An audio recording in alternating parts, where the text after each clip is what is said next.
Hi hello welcome to current TV news. కేంద్రం నుంచి ఒక గుడ్ న్యూస్ వచ్చింది. ముఖ్యంగా పార్లమెంట్ స్థానాలు, అసెంబ్లీ స్థానాలు డబల్ అయ్యేటువంటి పరిస్థితి ప్రస్తుతం భారతదేశంలో ఉందనేటువంటిది మనకు తెలుస్తా ఉన్నటువంటి వార్త. దీని మీద మనకి విశ్లేషణ ఇచ్చేందుకు సీనియర్ జర్నలిస్ట్ కిరణ్ గారు ఉన్నారు. ఆయన అడిగి వివరాలు తెలుసుకున్నాం. నమస్తే. నమస్తే హరీష్. చాలా మంది కొన్ని రాష్ట్రాలు ఆసక్తిగా చాలా రోజుల నుంచి ఎదురు చూస్తున్నాయి ఎప్పుడు అసెంబ్లీ స్థానాలు పెరుగుతాయి.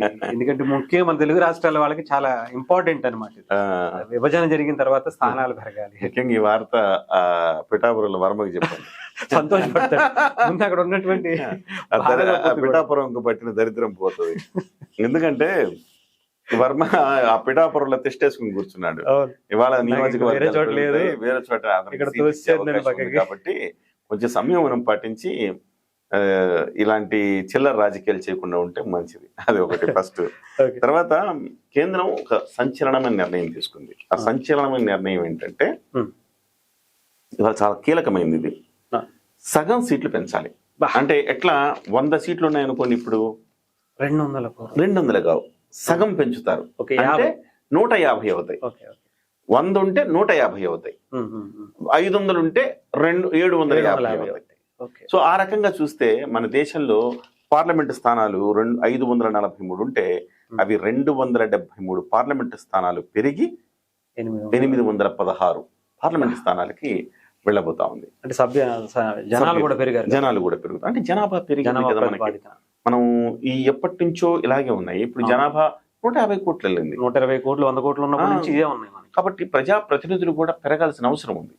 ఆ దామాషా పద్ధతి ప్రకారం చాలా రోజుల నుంచి ఇందులో చాలా కీలకమైన అంశము మనం మాట్లాడుకోవాల్సింది ఏంటంటే, చాలా రోజుల నుంచి దక్షిణ భారతదేశంలో ఒక అయోమయం లేకపోతే ఒక ఆందోళన ఉన్నది. ఏంటి ఆందోళన అంటే, ఈ జనాభా నియంత్రణ దక్షిణ భారతదేశం చాలా క్రమశిక్షణ కలిగిన ప్రాంతం. మీరు చూడండి, మీకు ఉత్తర భారతదేశం కంటే దక్షిణ భారతదేశంలో వెల్త్ కానీ అన్ని ఎక్కువే ఉంటాయి. చదువుకున్న వాళ్ళ సంఖ్య ఎక్కువ ఉంటుంది, ఉద్యోగస్తుల సంఖ్య ఎక్కువ ఉంటుంది, పరిణితి ఎక్కువ ఉంటుంది, ఎవ్రీథింగ్ ఎక్కువ ఉంటాయి. కానీ మన దురదృష్టం ఏంటంటే ఉత్తర భారతదేశం వాళ్ళు ఇప్పుడు ప్రధానమంత్రులు అవుతా ఉంటారు. కానీ దక్షిణ భారతదేశం వాళ్ళు అవ్వకపోయినా కానీ ఇక్కడ సంపద కానివ్వండి, ఇక్కడ వీళ్ళ ఐక్యూ లెవెల్స్ కానీ చాలా ఎక్కువ. మీరు తమిళనాడు తీసుకున్నా, తమిళనాడు నుంచి ఎంతమంది మీకు పెద్ద పెద్ద వాళ్ళు మేధో సంపత్తి ఉన్న వాళ్ళు కనపడతారు. తమిళనాడు కానివ్వండి, ఆంధ్రప్రదేశ్, తెలంగాణ, కర్ణాటక, కేరళ, ఇలాగా చదువుకున్న వాళ్ళ సంఖ్య ఎక్కువ, అభివృద్ధి కూడా ఎక్కువ మీకు. సో ఉత్తర భారతదేశంకి వెళ్తే ఇంత క్లీన్ గా కనపడవు సిటీలు కూడా. సో ఇవన్నీ ఎందుకు చెప్తున్నానంటే, ఏదైనా ఒక అంశం అనుకుంటే ఆ అంశాన్ని అమలు చేయడంలో చాలా క్రమశిక్షణగా వ్యవహరిస్తారు. కుటుంబ నియంత్రణ చేయాలి అనేది కేంద్ర ప్రభుత్వం చెప్పినప్పుడు పర్ఫెక్ట్ గా అమలు చేసింది దక్షిణ భారతదేశం అమలు చేసింది. అంటే ప్రజలు అమలు చేసుకున్నారు అంతే. ఉత్తర భారతదేశంలో అంత క్రమశిక్షణ లేదు. సో వాళ్ళు సరిగ్గా అమలు చేయలేదు. ఎక్కువ మంది జనాభా పెరిగింది, ఎక్కువ మంది ఇబ్బడముబ్బడగా పెరిగిపోయారు జనాభా. ఇప్పుడు గనక జనాభా ప్రాతిపదికన గనక మీరు ఇవాళ అసెంబ్లీ స్థానాలు, పార్లమెంట్ స్థానాలు పెంచాలి అంటే గనక డెఫినెట్ గా పెద్ద ఎత్తున గందరగోళం అయ్యేది. చాలా రోజుల నుంచి ఈ చర్చ జరుగుతూ ఉంది. ఆ రకంగా అయితే అక్కడ పార్లమెంట్ స్థానాలు పెరిగిపోతాయి, అసెంబ్లీ స్థానాలు పెరిగిపోతాయి. అప్పుడు చాలా ప్రాబ్లం ఫేస్ చేయాల్సి వస్తుంది. అంటే మనం తక్కువ, ఇప్పటికే మనం దక్షిణ భారతదేశం నుంచి ఒక ప్రధానమంత్రి రావాలంటే వచ్చే పరిస్థితి లేదు. సో రేపు పొద్దున ఇప్పుడు ఉత్తరప్రదేశ్ లాంటి స్టేట్స్ రేపు పొద్దున ఎవరు ప్రధానమంత్రి అవ్వాలని డిక్టేట్ చేసే పరిస్థితిలో ఉన్నాయి. సో అలాంటి మేజర్ పార్ట్ అంతే కదా పార్లమెంట్ లో. సో ఇప్పుడు దానికి డబుల్ అయిపోయి 80 మంది ఉన్నారు. 80 మంది ఉన్నారు. రేపు 140 మంది అవుతున్నారు వాళ్ళు. సో ఆ రకంగా ఉత్తర భారతదేశంలో ఎక్కువ స్థానాలు వచ్చి దక్షిణ భారతదేశం నష్టపోతుంది.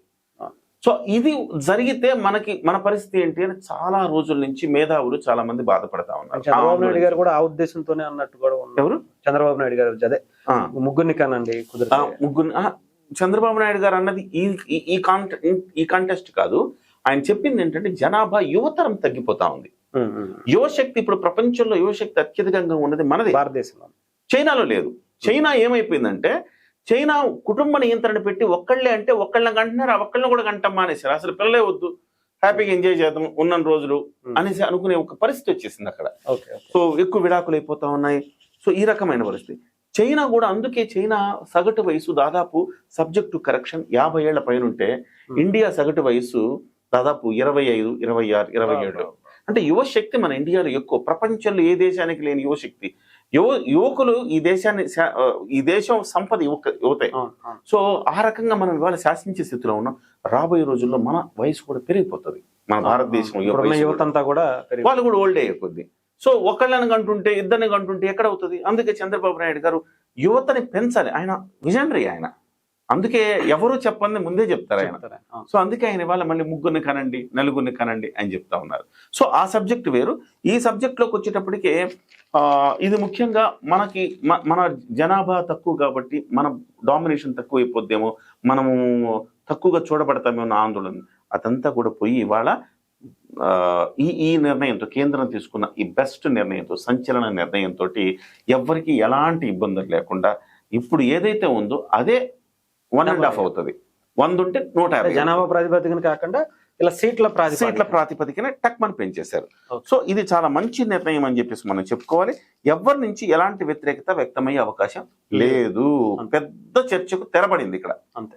ఇకపోతే లోక్సభలో మనం మాట్లాడుకున్నాం 543 ఉంటే 816 ఉన్నాయి. ఇక్కడ ఇంకో కీలకమైన విషయం మాట్లాడుకోవాలి.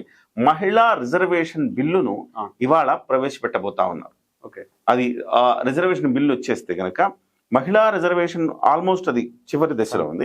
సో 33% రిజర్వేషన్ వచ్చేస్తారు. 2034 నుంచి అమలు చేయాలని నిర్ణయించుకున్నారు. ఇప్పుడు ఎందుకు అంటే ఈ మొత్తం దామాషా పద్ధతి ప్రకారం జనాభాను లెక్కించి లెక్కించిన తర్వాత అక్కడి నుంచి సో నియోజకవర్గాల పునర్విభజన చేసి ఇవన్నీ ఉంటాయి. ఇవన్నీ వచ్చేటప్పటికి 2034 అయితే అనుకున్నారు. కానీ ఇవాళ నిర్ణయంతో 2029 సింప్లిఫై చేశారు కదా. 2029 నుంచి మహిళలకు కూడా అలా ఇద్దామని అనుకుంటున్నారు. అంటే 270 మంది మహిళలు పార్లమెంట్ లో కనపడబోతున్నారు. మీకు దేశంలో 4123 అసెంబ్లీ స్థానాలు ఉంటే అవి కాస్త ఇవాళ 2029కి 2062 స్థానాలు పెరిగి 6185 స్థానాలు అవ్వబోతున్నాయి. సో అంటే ఇందులో 2042 మంది మహిళలు ఇవాళ ప్రజాప్రతినిధులుగా ప్రాతినిధ్యం వహించబోతున్నారు చట్టసభల్లో. ఇకపోతే మన రాష్ట్రానికి వస్తే ముందు తెలంగాణ మాట్లాడుకున్నాం, మన రాష్ట్రం మాట్లాడుకున్నాం. తెలంగాణలో 119 సీట్లుంటే 60 సీట్లు పెరగబోతున్నాయి. 179 సీట్లు కాబోతున్నాయి తెలంగాణలో. ఇందులో 60 మందికి మహిళలకు ప్రాతినిధ్యం వహించబోతా ఉన్నారు. లీడర్షిప్ డెవలప్ చేసుకోవాలి. చాలా గొప్ప విషయం. మహిళలు ఆకాశంలో సగం, అవకాశాల్లో సగం అంటే సగం ఇవ్వకపోయినా 33% ఇవ్వాలి కదా. అది వాళ్ళ అమలు చేయబోతా ఉన్నారు. సో అలాగే తెలంగాణలో మీకు లోక్సభ సీట్లు 17 అయితే 9 పెరిగి 26కు రాబోతున్నాయి. అంటే 9 మంది మహిళలు పార్లమెంట్కి వెళ్ళబోతా ఉన్నారు తెలంగాణ నుంచి. ఆంధ్రప్రదేశ్లో చూస్తే ఆంధ్రప్రదేశ్ అసెంబ్లీలో 175 ఉంటే 88 పెరుగుతున్నాయి. 263 స్థానాలకు పెరగబోతా ఉన్నాం. 87 మంది మహిళలు చట్టసభల్లోకి రాబోతా ఉన్నారు. లోక్సభ చూసుకుంటే 25 లోక్సభ స్థానాలు ఉన్నాయి. 13 లోక్సభ స్థానాలు పెరుగుతున్నాయి. 38 కాబోతున్నాయి. 13 మంది మహిళలు మీకు లోక్సభలోకి వెళ్ళబోతా ఉన్నారు. సో ఆ రకంగా చూస్తే కనుక ఇది ఒక రకంగా ఒక గుడ్ న్యూస్ అని చెప్పాలి. రాబోయే రోజుల్లో మరింత మందికి అవకాశాలు ఉంటాయి. కొత్తగా అంటే ఎక్కువ మంది ప్రజాప్రతినిధులు రావడం వల్ల కీన్ అబ్జర్వేషన్ ప్రతి ప్రాంతం పట్ల కొంత ప్రధానంగా దృష్టి పెట్టే అవకాశం ఉంది.